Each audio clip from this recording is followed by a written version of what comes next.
Hello, I'm Dr. Garrett Castleberry, Associate Professor and Program Director of Communication, Media, and Ethics at Mid-America Christian University.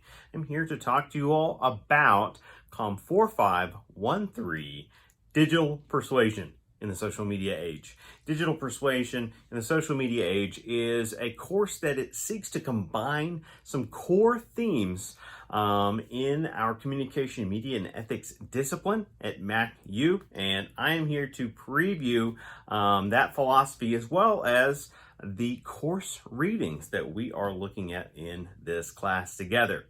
As I teased, we're trying to merge several ideas that are typically covered in either a communication curriculum concept or a media studies concept. And so this is a perfect example of some curriculum splicing that is intended to spice up the themes, and hopefully each of those themes can complement one another. Well, as the course title suggests, this is a class that is engaging in persuasion, and we have several reading tools that will drive our examination of and understanding of persuasion today. And we're also pulling in some content that will talk to us about mass media. And we have, again, the readings as tools to help guide our conversations.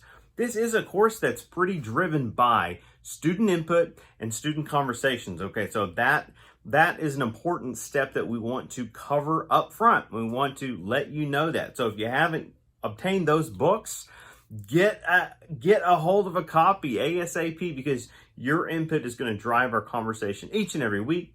But we have the readings to give us a centralized focal point to tackle these readings. So let's get into it. What are we going to be reading about?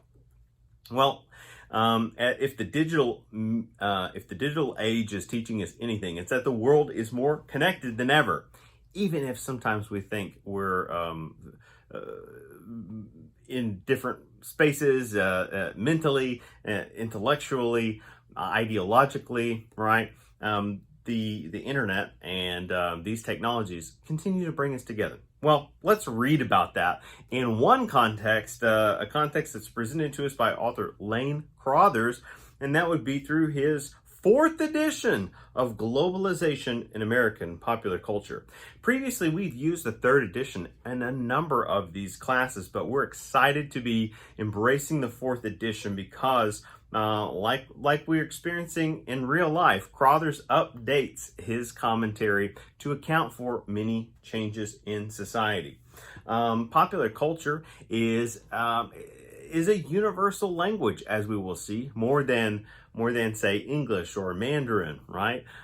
Spanish. But popular culture, because it's often a visual language, although it doesn't have to be, that's not exclusive. It could be whether it's music or literature, film, television, and some other areas that kind of blur borders and boundaries. Popular culture is a way that connects us in different avenues. And why is it connecting us? Because it's highly persuasive. So we can already see the tie-in there with that curriculum. We have another book that gets at more of that side of the back half of the course title, the social media age. And so here is a second physical book that we will be examining. You all will draw questions from, and I really think it's going to feed your knowledge hunger in this class, and it is The Procrastination Economy from Ethan Tucci.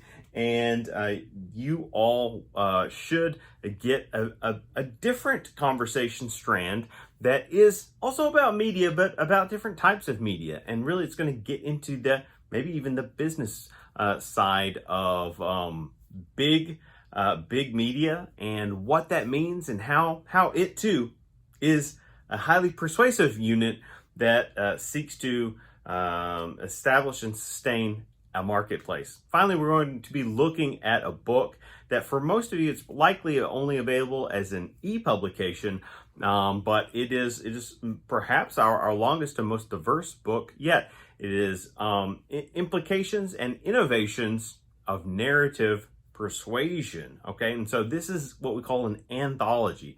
It is edited or co-edited, I guess we could say, by Gwen Nesbitt and Stephanie Chartel-Dunn. And so we're going to look at some key chapters in this text. And then at some point in the middle of the course, you will have an opportunity to have breakout case studies and then share your case studies with the group. We're going to look at some of the additional later chapters in that anthology, because it's just too many essays for us to cover in an accelerated cycle. Well, there are going to be many ways to plug in these readings, but once again, they really are tools that are going to drive our weekly discussions. Those discussions will be steered by students. You'll submit reading commentary and questions that you come up with in video form, and then we're all going to get a chance to view and respond to those. I'm really excited about how that will elevate our conversations.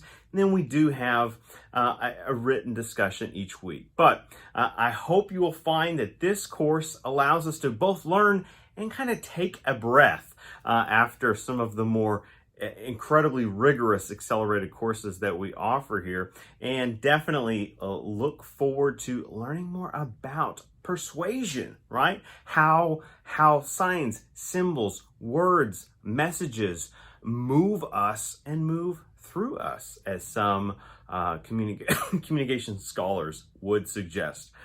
All right, that is going to wrap up our preview of the course.